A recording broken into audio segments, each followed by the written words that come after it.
आज हम पढ़ेंगे सुनेंगे शिव विवाह की महिमा।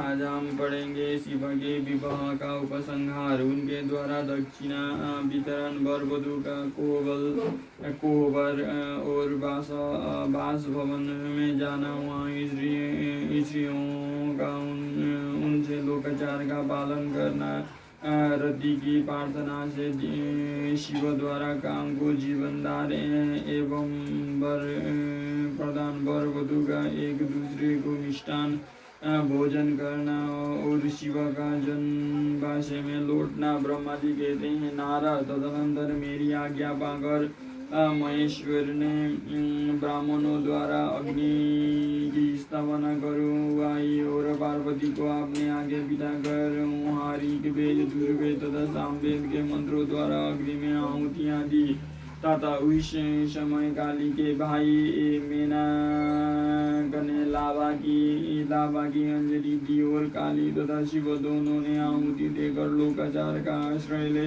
प्रसन्नता पूर्वक अपनी देव की परिक्रमा की। नारद, तदनंतर शिव की आज्ञा से मुनियों सहित मैंने शिव विवाह का शेष कार्य प्रसन्न पूर्वक पूरा किया। फिर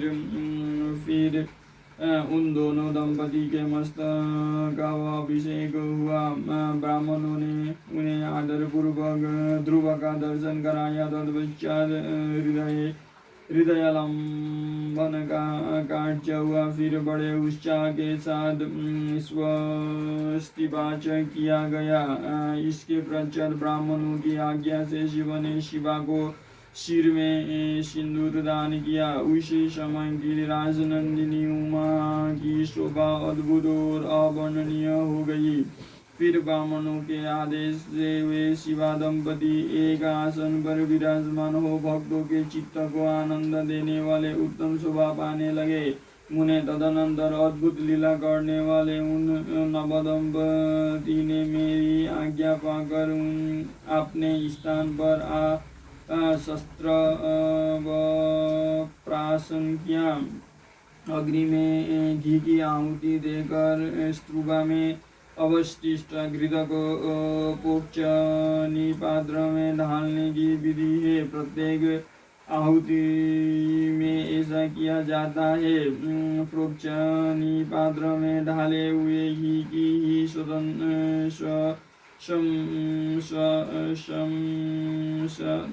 शत्रुव कहते हैं। अंत में यजमान उसे पीता है। इसी को शस्त्र व पाशन कहा गया है।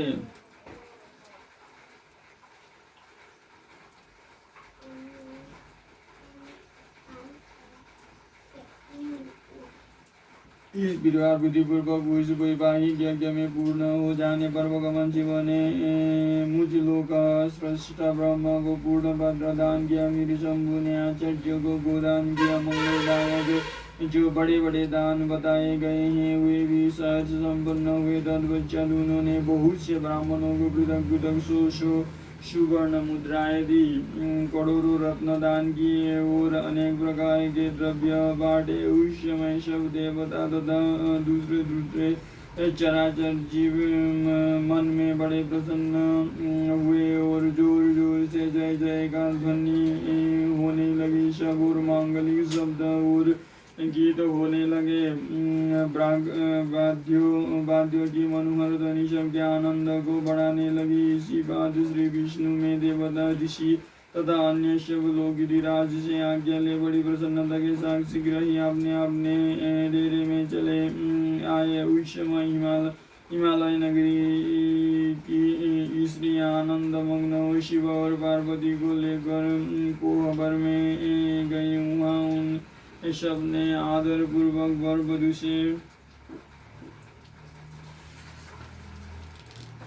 वधू से लोकाचार का संपादन कराया। उस समय सब और परमानंदमय महान उत्साह छा रहा था। तदनंतर वे स्त्रियां उन लोक कल्याणकारी दंपति को साथ ले परम दिव्य भवन कौतुकागार में गई और वहाँ भी प्रसन्नता पूर्वक लोकाचार का संपादन किया। इसके बाद गिरिराज के नगरी की स्त्रियों ने समीप आकर मंगल कृत्य करके उन नव दंपति को केली क्रिया में पहुँचाया और जयध्वनि करती हुई उनके गठबंधन की गांठ खोलने आदि का कार्य संपादन किया। उस समय उन नूतन दंपति को देखने के लिए 16 दिव्य नारियां बड़े आदर के साथ शीघ्रता पूर्वक वहाँ आई। उनके नाम इस प्रकार हैं: सरस्वती, लक्ष्मी, सावित्री, गंगा, अदिति, शची, लोकामुद्रा,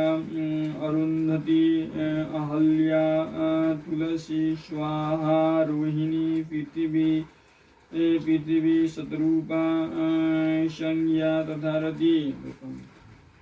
ये देवांगनाएं तथा मनोहारिणी देवकन्या, नागकन्या और मुनि कन्याएं भी वहाँ पहुँची। वहाँ जितनी स्त्रियाँ उपस्थित थी उन सब की गणना करने में कौन समर्थ है। उनके दिए हुए रत्नमय सिंहासन पर भगवान शिव प्रसन्न पूर्वक बैठे। उस समय उन्होंने शिव से नाना प्रकार की विनोदपूर्ण बातें कही। तदनंतर प्रसन्नचित्त हुए महेश्वर ने अपनी पत्नी के साथ मिष्टान भोजन और आचमन करके कपूर ढाला हुआ पान खाया। इसी अवसर पर अनुकूल समय जान प्रसन्न हुई रति ने दीन वत्सल भगवान शंकर से कहा, भगवान पार्वती का पानी ग्रहण करके आपके अत्यंत दुर्लभ सौभाग्य प्राप्त किया। ये बताइए, मेरे प्राणनाथ को जो सर्वदा स्वार्थ रहित थे आपने क्यों भस्म कर डाला। अब यही यहाँ मेरे पति को जीवित कीजिए और आपने अंतःकरण में काम संबंधी व्यापार को जगाइए। आपको और मुझको जो समान रूप से वियोग जनित संताप प्राप्त हुआ है उसे दूर कीजिए। महेश्वर, आपके इस विवाहोत्सव में सब लोग सुखी हुए हैं, केवल मैं ही आपने पति के बिना दुख में डूबी हुई हूँ। देव शंकर, प्रसन्न होइए और मुझे स्नात कीजिए। दीनबंधु परम प्रभु, आपने कही हुई बात को सत्य कीजिए। चराचर प्राणियों सहित तीनों लोकों में आपके सिवा दूसरा कौन है जो मेरे दुख का नाश करने में समर्थ हो। ऐसा जानकर आप मुझ पर दया कीजिए।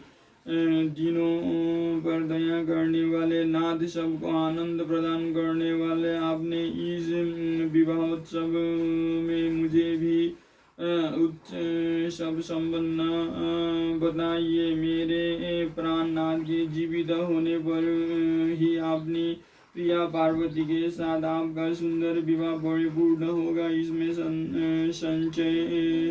संशय नहीं है। सर्वेश्वर, आप सब कुछ करने में समर्थ है, क्योंकि आप ही परमेश्वर है। यहाँ अधिक कहने से क्या लाभ। सर्वेश्वर, आप शीघ्र मेरे पति को जीवित कीजिए। ऐसा कहकर रति ने गांठ में बंधा हुआ कामदेव के शरीर का भस्म शंभु को दे दिया और उनके सामने हा नाथ कहकर रोने लगी। रति का रोदन सुनकर सरस्वती आदि सभी देवियां रोने लगी और अत्यंत दीन भाव में बोली, प्रभु आपका नाम भक्त वत्सल है, आप दीनबंधु और दया के सागर है। अतः काम को जीवन दान दीजिए और रति को उत्साहित कीजिए। आपको नमस्कार है।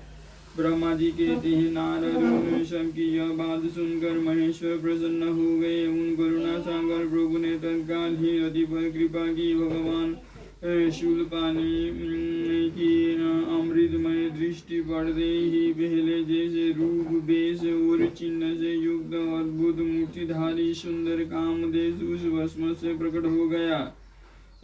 आपने पति को वैसे ही रूप, आकृति, मंद मुस्कान और धनुष बाण से युक्त देख रति ने महेश्वर को प्रणाम किया। वो कृतार्थ हो गई। अपने प्राणनाथ की प्राप्ति करने वाले भगवान शिव का अपने जीवित पति के साथ हाथ जोड़कर बारंबार स्तवन किया।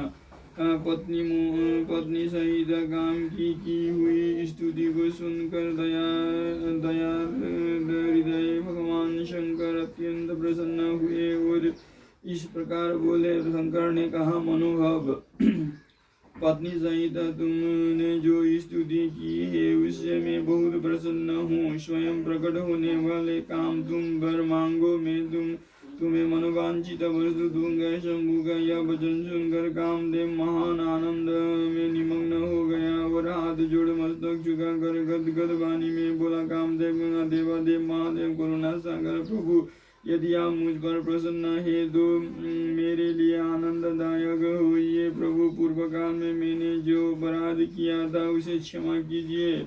स्वजनों के प्रति परम प्रेम और अपने चरणों की भक्ति दीजिए। कामदेव का यह कथन सुनकर परमेश्वर शिव प्रसन्न हो बोले, बहुत अच्छा। इसके बाद उन करुणानिधि ने हंसकर कहा, महामते कामदेव, मैं तुम पर प्रसन्न हो, तुम अपने मन से भय को निकाल दो, भगवान विष्णु के पास जाओ और इस घर से बाहर ही रहो। तदनंतर काम शिव जी को प्रणाम करके बाहर आ गया। विष्णु आदि देवताओं ने उसे आशीर्वाद दिया। इसके बाद भगवान शंकर ने उस बास भवन में पार्वती को बाएं बिठाकर मिष्टान्न भोजन कराया और पार्वती ने भी प्रसन्नता पूर्वक उनका मुंह मीठा किया। तदनंतर वहाँ लोकाचार का पालन करते हुए आवश्यक कृत्य करके मेना और हिमान की आज्ञा ले भगवान शिव जनवासी में चले गए। मुने उस समय में महान उत्सव हुआ और वेद मंत्रों की ध्वनि होने लगी। लोग चारों प्रकार के बाजे बजाने लगे। अमरकोश में जो 4 प्रकार के बाजे बताए गए हैं, संसार के सभी प्राचीन अथवा अर्वाचीन वाद्य उन्हीं के अंतर्गत है। उनके नाम इस प्रकार है, तत, आनंद, सुशीर और घन। तत वो बाजा है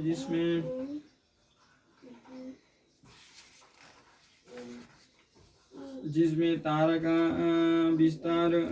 विस्तार हो, जैसे बीना, सितार आदि, जिसे चमड़े से मढ़ाकर कसा गया हो, वो आनंद कहलाता है। जैसे ढोल, मृदंग, नगरा आदि, जिसमें छेद हो और उसमें हवा भरकर ईश्वर निकाला जाता हो, उसे सुशीर कहते हैं। जैसे बंशी, शंख, बिगुल, हारमोनियम आदि, कांसे के साजा आदि को घन कहते हैं।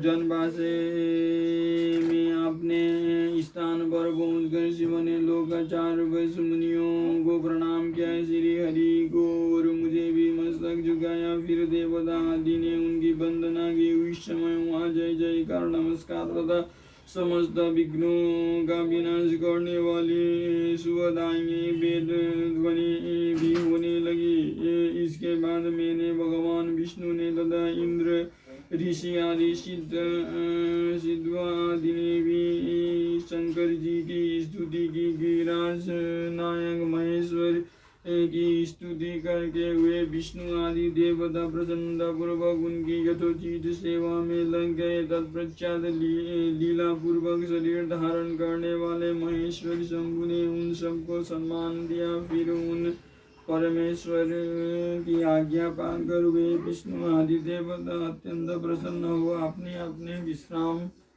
स्थान को गए। अगले अध्याय में मुझे रात को परम सुंदर सजे हुए बास गृह में शयन करके प्रातःकाल भगवान शिव का जनवासे में आगमन।